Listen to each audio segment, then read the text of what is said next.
weekend since John Hare's Brewery and the little pub adjacent to it was closed down. Brewer for 30 years before the closure was Carl Dallman, and still living in Melbourne, he still nurtures many happy memories about the people who regularly called in for a pint. How, in fact, did you start in the brewery, Carl? Well, it just threw it for another half a crown a week more from somewhere else where I was working. What were you doing before then? I was at a bricklayer's, working with a bricklayer, Mr. Barton. And did half a crown really mean so much to you in those days? It made a lot in those days, half a crown did. If you'd got a shilling in your pocket, you were very lucky. How much a week were you earning? £2.5 at Mr. Barton's for a full week's work. And then when I went, we argued at the brewery till I got the other half crown off them and made it £2.7 and 6. That was in our money those days. What year was that? That was in 22 or 3. And what did you actually join the brewery as? I went as lorry driver, and I know one of the old T-type Ford lorries. Was John Hare's Brewery a very large brewery? Well, no, not at that time. They only did 2 small brews, just about 300 gallon to 350 gallon a time.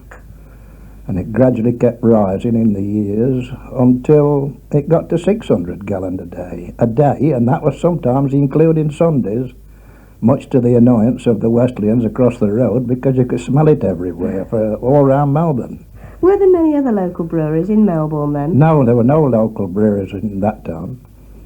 The only brewery, the last brewery, Hare's bought it off them in 1851, and that was across Derby Road at the Alma, and that was the old brewery. But the man who learnt me was Mr. White.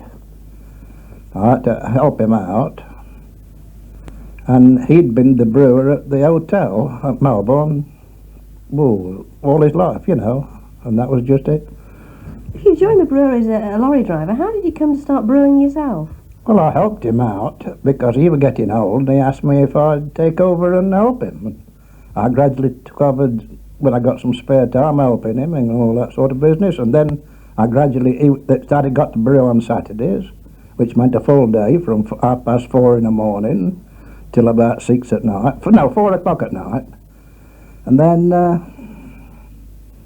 you went on and that was it. You gradually took over as the chief brewer? I took over all of them, and I did it, and for old Tom, he packed it in after its age, and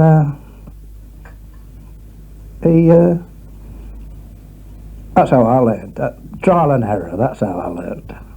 How big a field were you serving from the brewery? It wasn't just for local consumption, was it? No, we did most of the clubs in Derby, and my first journey on the lorry was to Hina, which we served 3 clubs there.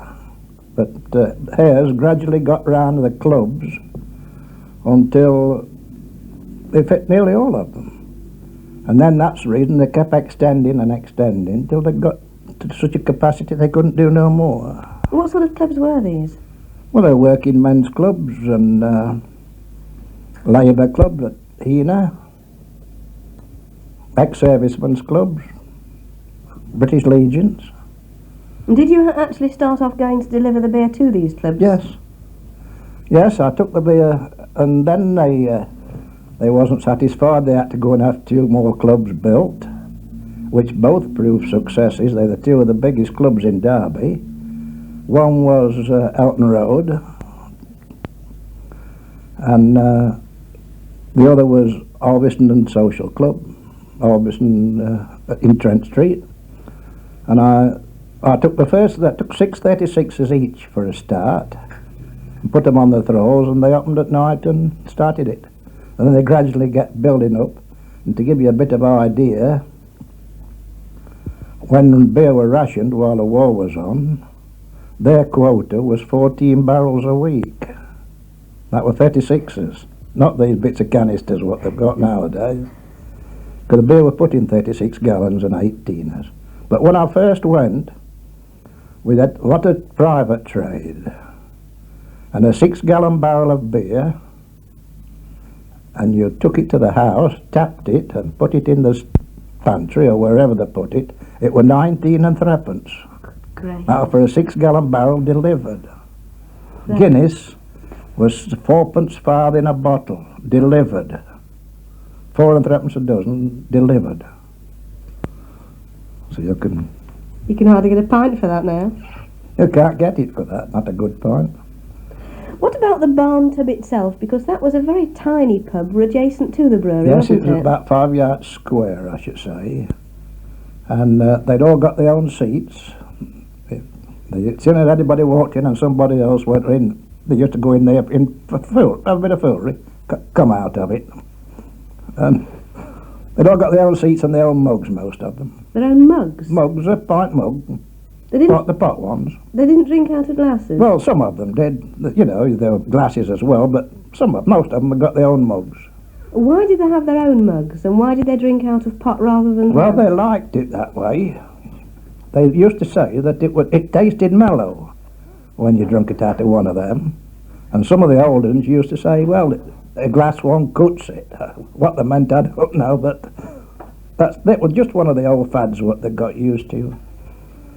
It was just a plain blue brick tile floor, and there were 6-inch pipes all under the seat, central heating from the actual boiler, and it used to get red hot in there.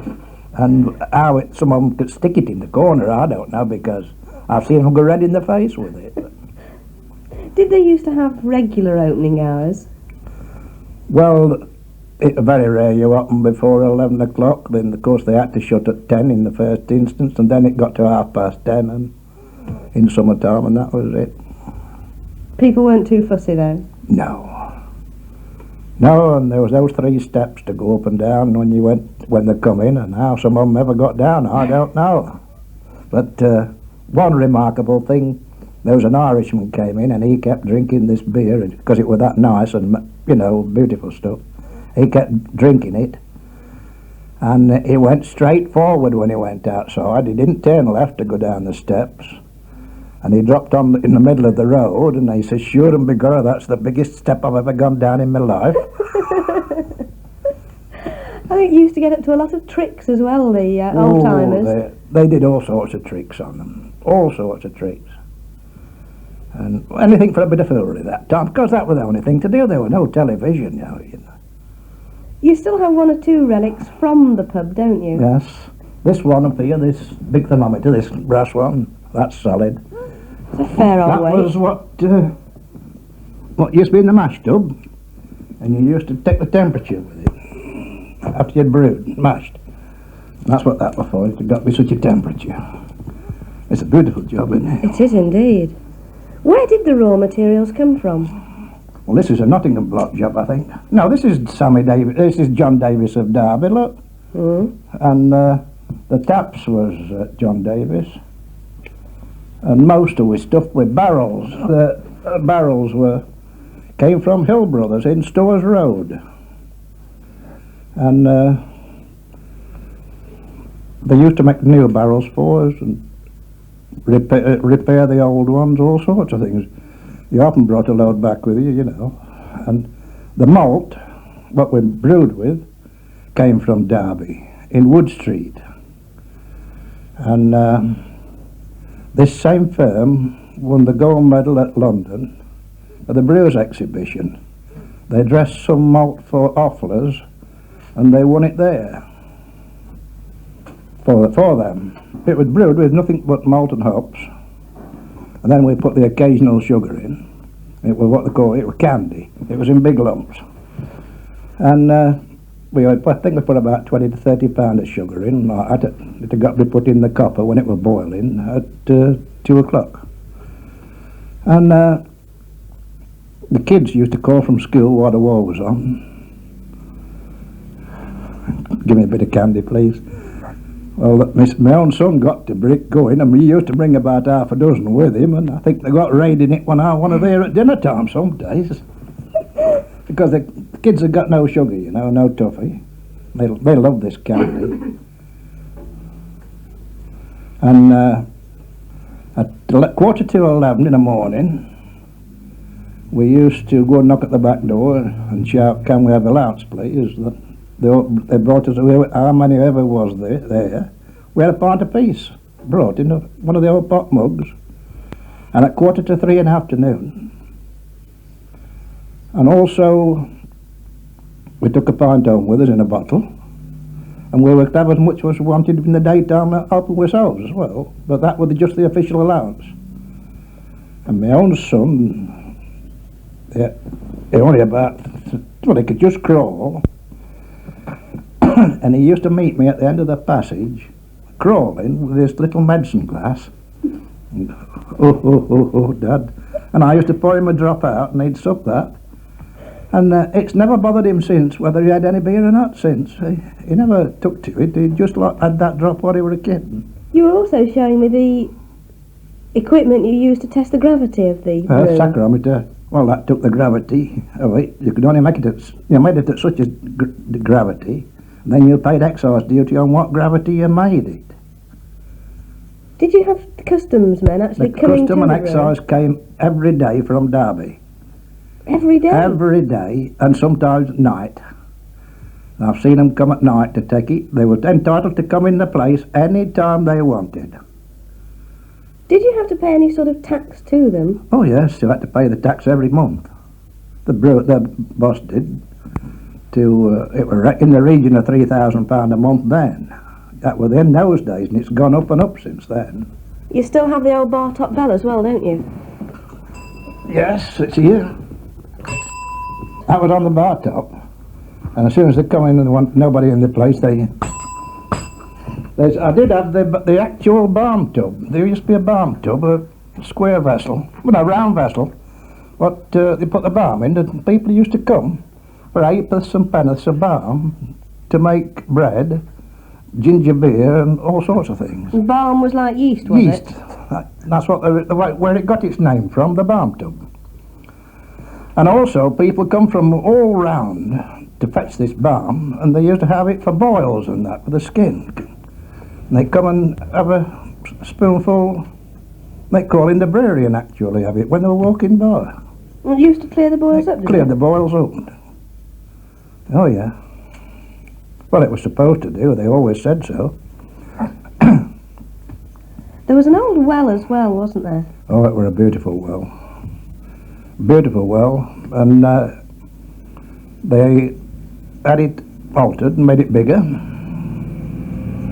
and it was all sand, and there was three springs inside it, and each one as thick as your wrist. We were pouring in all the time, and it was that cold. And was it good enough to drink? Oh, I used to take it home at dinner time. It was that good, far before the water we got in Melbourne, and it was actually spring water. Of course, Melbourne's built on springs. There's water all around everywhere. And they used to be pumping the marketplace, and it was a lot higher than us, but I'm sure it was the same water. And that supplied all the houses in Melbourne. Well, in marketplace at one time, but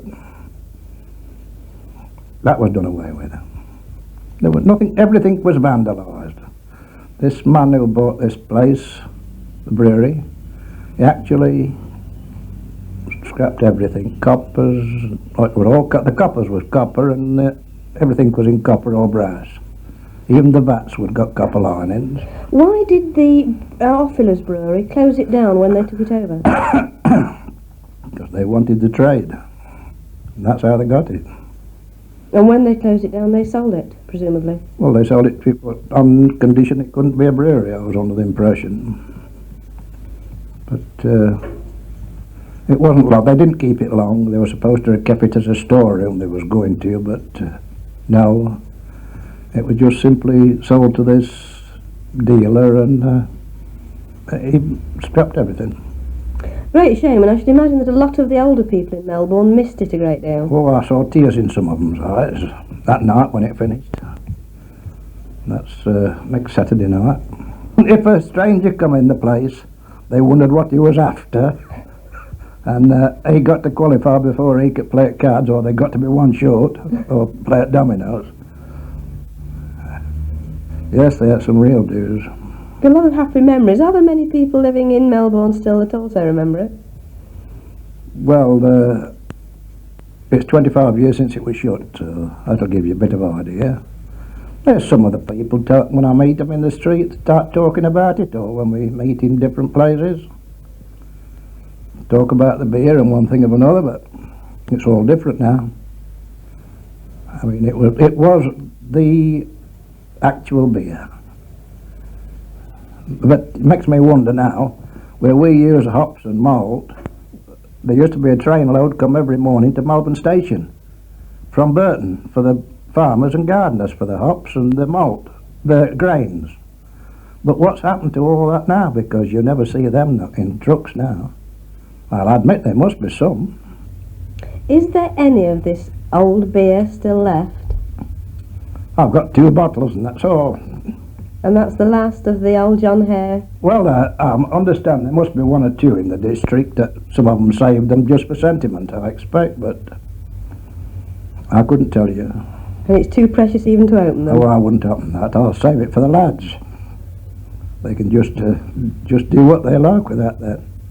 Carl, it's been a pleasure to speak to you this morning. It's been very nice speaking to you, and soon be my beer time again now. It's 11:15. Well, I'll let you go and have a pint and I'll go on down the street. Thank you very much.